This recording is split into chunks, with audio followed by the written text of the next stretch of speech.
Welcome to today's edition of DuncanR2N's Wall of Games. Today we'll be covering the PS1 titles. To start off, we'll start up here with these three collector's editions by Working Designs.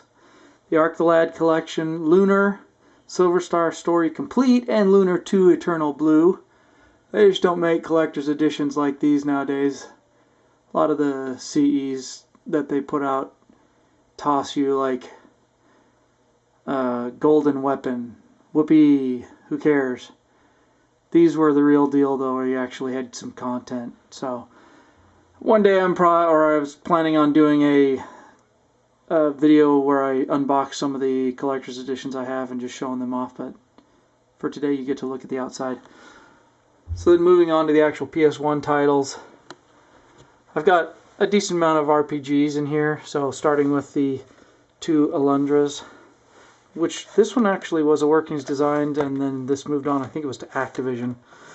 But picked up the Ape Escape title because I'd never played an Ape Escape title, and they've been a gazillion out there, and I figured I might as well try it. The Armored Core is the first in the Armored Core series that I'm trying to actually get every single one of them. I have all of the Core, get it, Core, Armored Core games, 1, 2, 3, and 4, and then there's a whole mess of side ones that I don't have.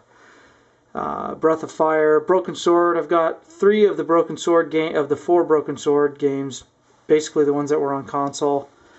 Castlevania is one that I'd like to replace because it's a green label, and I would like to get that black label, but until then that'll have to do. Crash Bandicoot is quite possibly one of the most frustrating games I've ever played in my entire life. That thing is a pain in my rear.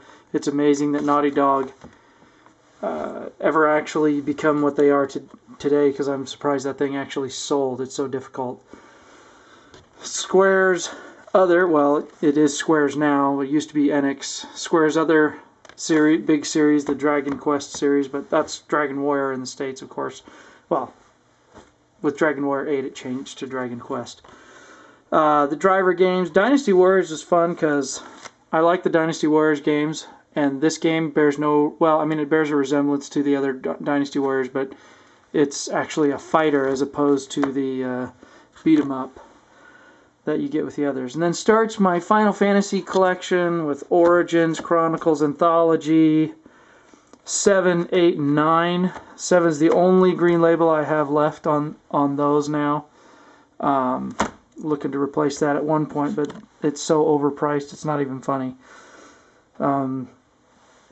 I got the Grand Theft Auto trilogy here, but there are these white label collector like pack version. I'd like to replace those and get the real black labels, but I'm not too picky on that one. Maybe one day when I'm feeling saucy I might do that. And I don't care what you say, the Harry Potter games rule. This guy was a nice addition to my collection. Kodelka, it's actually developed by Saknoth, that turned into Nautilus, that did the Shadow Hearts games on the PS2. So while it's not technically a Shadow Hearts game, it's sort of the spiritual predecessor to the Shadow Hearts series. Legend of Dragoon was Sony's foray into the RPG, and it was moderately successful.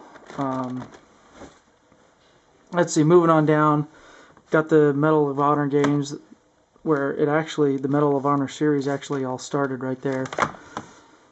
Metal Gear and Solid and the VR missions. Another green label that is cursing my collection. I need to get rid of it. Got all the Need for Speed titles here. Oddworld. I recently played this. That's actually a pretty good game, the Pac-Man World game. And I finally beat a Persona game, so I'm gearing up to play this one pretty soon. Persona 2. Rayman, also a green label, but in order to replace that and get a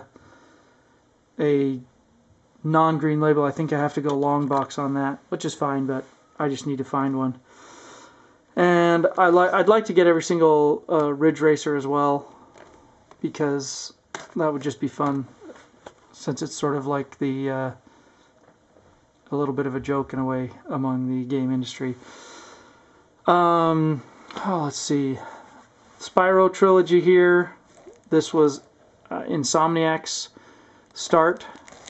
The Suikoden series starts here. That's a solid game.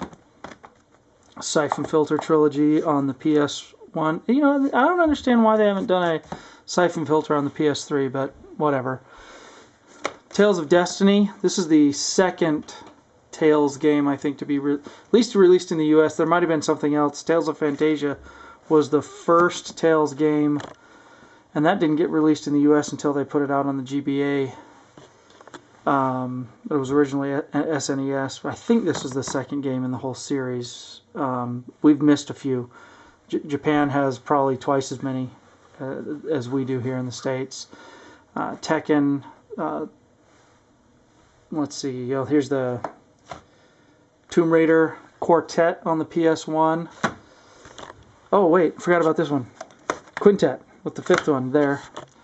Then we have Vagrant Story, the Vandal Hearts games, and I really like the Wild Arms games. Those are a couple of my, that's one of my favorite series. And finally, Wipeout and my Xenogears title, which also needs to get replaced. And that is it for the PS1 collection. There it is. Goodbye.